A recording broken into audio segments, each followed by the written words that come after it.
Donc Sébastien Raon, je suis directeur des affaires culturelles à la ville de Châteauroux et responsable également du réseau des bibliothèques. La direction de la culture, c'est 5 établissements culturels. Donc le réseau des bibliothèques qui comprend la médiathèque Equinox et une bibliothèque à Saint-Jean, une bibliothèque dans le quartier Beaulieu.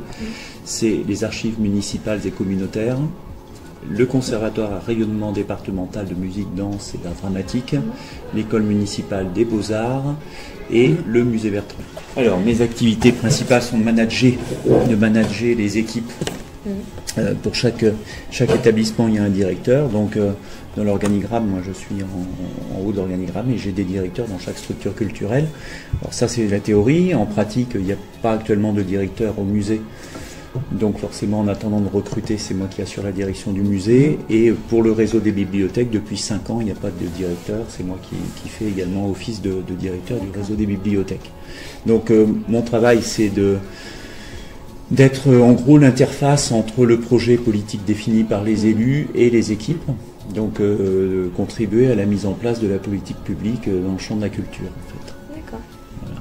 D'être également un soutien aux élus pour l'aide à la prise de décision. Alors, la responsabilité, c'est déjà d'être directeur d'une équipe, donc de garantir des bonnes conditions de travail pour les équipes. Et surtout, quand on parle de culture, on a plusieurs champs, c'est-à-dire il y a le champ de la préservation et de la conservation des collections patrimoniales de la ville. Je parle du musée ou de la médiathèque, on a l'obligation de garantir la bonne conservation des œuvres. Et puis on a l'obligation aussi de garantir l'intérêt général et la capacité d'être en mesure d'offrir le même service pour toute la population. Voilà. L'essentiel du travail, c'est d'évaluer aussi, de savoir si l'offre culturelle qu'on propose est de qualité et correspond aux besoins de la population. Bon, moi j'ai un DUT de communication, une licence de sociologie et j'ai un master 2 d'équipement, de direction d'équipement et de projets culturels. Donc j'ai un master qui correspond, je dirais point par point au métier que je fais. Par le maire. Comme tous les agents territoriaux, c'est le maire qui recrute. C'est le seul qui est en capacité de recruter, qui signe un arrêté de nomination. Alors on a une formation continue qui est proposée par le Centre national de fonction publique territoriale, le CNFPT, donc qui nous garantit des formations régulières et en complément on peut avoir des formations, je dirais thématiques avec des organismes très professionnels. Moi j'ai fait une formation en novembre dernier à Lyon, c'est l'organisme qui forme pour tous les métiers des bibliothèques. La semaine dernière j'étais à Paris pour une journée sur la rentrée littéraire par exemple. C'est organisé par l'Association des bibliothèques de France. Voilà. Des formations par plein d'organismes. Mais le CNFPT reste l'organisme majeur. Alors ce que j'apprécie le plus, c'est la chance d'être en contact avec la culture qui est aussi mon plaisir, mon loisir. Donc je suis moi-même gros lecteur, je vais souvent au cinéma, j'adore aller au concert, je vais au musée dès que je peux, donc j'ai la chance de pouvoir faire un métier qui est un métier passion. Donc ça c'est bien. Après ce que j'apprécie le moins, des fois on a des contraintes en termes d'agenda qui nous impose de devoir nous plier à des obligations administratives pas toujours simples, des comptes rendus à faire, des notes, des préparations budgétaires. Voilà. Après, ça c'est le jeu de la fonction publique et on sait très bien que voilà, qu'on est contraint par rapport à des obligations. Mon métier a du sens parce que je travaille sur un territoire dans lequel j'ai toujours vécu. Sauf pour mes études où je suis parti, ou professionnellement je suis parti un petit peu. Mais sinon, je suis un pur berrichon, je connais le territoire par cœur et j'ai ce plaisir à le voir évoluer, en fait. Et à pouvoir, à mon niveau, contribuer à son évolution et à le rendre plus attractif, en tout cas. Donc, si je devais donner du sens à l'action, ça serait plutôt ce côté... voilà, où le territoire évolue et je suis content d'y participer. L'avenir de mon métier, en fait, je pense qu'il y aura toujours besoin de quelqu'un pour coordonner les actions culturelles. Je pense qu'elles peuvent aujourd'hui se développer sur un territoire plus large. C'est-à-dire qu'aujourd'hui, chaque commune, enfin dans l'Inde en tout cas, chaque commune a ses propres actions culturelles.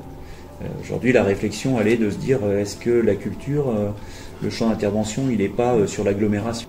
On sait très bien que les gens qui viennent faire du conservatoire à Châteauroux ou à la médiathèque à Châteauroux n'habitent pas tous à Châteauroux. Donc l'idée, c'est peut-être de se dire, bah voilà, nos actions, au lieu de les faire uniquement Châteauroux organise à Châteauroux, Saint-Maur organise à Saint-Maur, le Poinçonnet au Poinçonnet, est-ce qu'on ne pourrait pas avoir un champ d'action culturelle qui serait à l'échelle de l'agglomération plutôt qu'à l'échelle de la ville.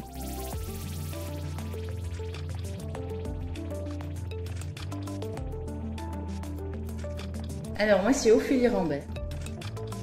Moi je suis au service au pôle jeunesse. D'accord.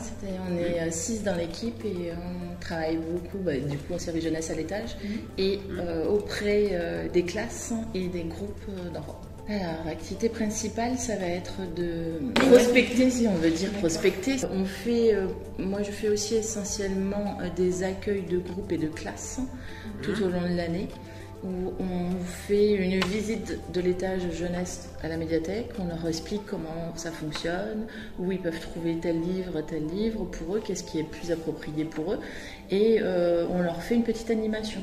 Moi, à mon niveau, ça serait peut-être plus, oui, voilà, la création des animations et la gestion des animations, parce que ça part de la création d'animation jusqu'à la gestion d'un groupe et ainsi de suite. Donc on va dire, oui, c'est plus ça, et puis ici, en tant que un service public, quand c'est ouvert régulièrement, et bien, ça va être de conseiller et de donner envie de lire aux enfants et aux jeunes. Les qualités, moi je dirais qu'il faut vraiment le sens du relationnel, ça c'est certain, parce que si on n'aime pas les usagers, enfin le public, c'est pas la peine.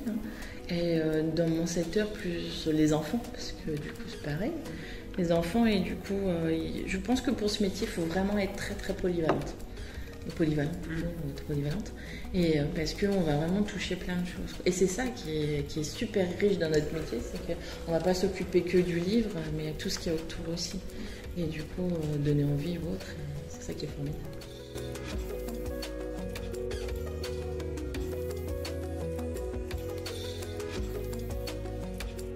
Alors, je m'appelle Nathalie Redin et je suis bibliothécaire en charge des fonds anciens de la médiathèque de Châteauroux.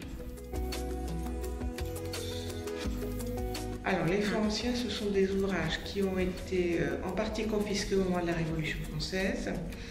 Et puis ensuite, ce sont des dons de particuliers ou des legs, des achats. Ça représente à peu près 30 000 livres anciens depuis les manuscrits du Moyen-Âge, fin XIIIe siècle, jusqu'à après la Première Guerre mondiale, puisque pour l'Union européenne, tout document qui a plus de 100 ans fait partie du patrimoine. Alors, c'est assez complexe. En fait, c'est un métier qui a pour objectif de mettre en valeur, de bien conserver les documents anciens qui nous ont été soit légués, soit donnés, ou qui sont arrivés dans la commune, de bien les conserver et de les valoriser, donc de les faire connaître aussi. C'est ça qui est le plus compliqué, parce qu'en fait, on les protège, on les a surprotégés pendant très très longtemps. Et puis on les a tellement protégés que ils n'existent plus pour certains. Et c'est dommage parce que c'est notre trésor. Et l'idée, c'est de dire aux Castelroussins et au reste du monde, voilà, on a ce type de document et c'est pour tout le monde. Que les livres anciens, même s'ils sont presque indestructibles, ils ont quand même deux ennemis importants. Les moisissures, donc s'il y a un taux d'humidité trop important, les moisissures s'installent et c'est une catastrophe. Et les larves d'insectes. Tout ce qui tourne autour des sciences a été une bagarre incessante. Parce que le pouvoir de l'époque, qu'il soit le pouvoir royal ou le pouvoir de l'Église, disait ça on n'a pas le droit d'en parler. Il ne faut pas le faire connaître. Et on ne s'imagine pas le combat de tous ces chercheurs, de tous ces lettrés. Je pense à Molière, je pense à La Fontaine, qui a dû inventer les fables pour critiquer la société de son époque. Il ne pouvait pas le faire de façon probante, comme nous, mais voilà, il a utilisé ce moyen des fables pour taper sur tous ceux qui s'appropriaient le pouvoir et les richesses de ce monde. pense que mon travail, même s'il est un peu compliqué, parce qu'on n'est pas nombreux à être motivés pour sauvegarder ce patrimoine, il est important. Dans les réserves, parce qu'il y a autant de choses sur ce qui est visible, ce que vous voyez, que dans les réserves. Donc il y a un collègue qui se dévoue et il dit bon, allez, c'est toi qui vas aux réserves, réserve Mazin, réserve Mazin. On n'a pas l'idée en fait. Non, c'est ça. Et c'est souvent un petit travail de fourmi parce que si c'est pas bien situé sur l'ordinateur, c'est indiqué réserve Mazin, arrive en bas, pas de BD. Bon, alors souvent, le petit document, il a perdu sa pastille. Donc il est plus redescendu, il est revenu il a navigué, il est revenu au rez-de-chaussée, donc c'est un petit peu compliqué. Voilà. Donc il y a des fois on ne trouve pas. On se consulte, on se dit toi tu as été cherché là, oui, bon, qu'est-ce qu'on fait? On le met disparu, pendant un temps, puis on ne sait pas pourquoi, des fois ça revient.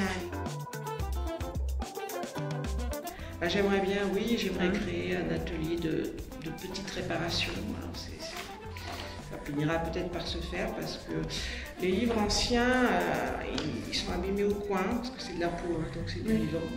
Donc les coins sont abîmés, les morts cassent, il y a parfois des pages déchirées, il y a toutes sortes de petites réparations qui à mon avis peuvent être faites pour les faire durer.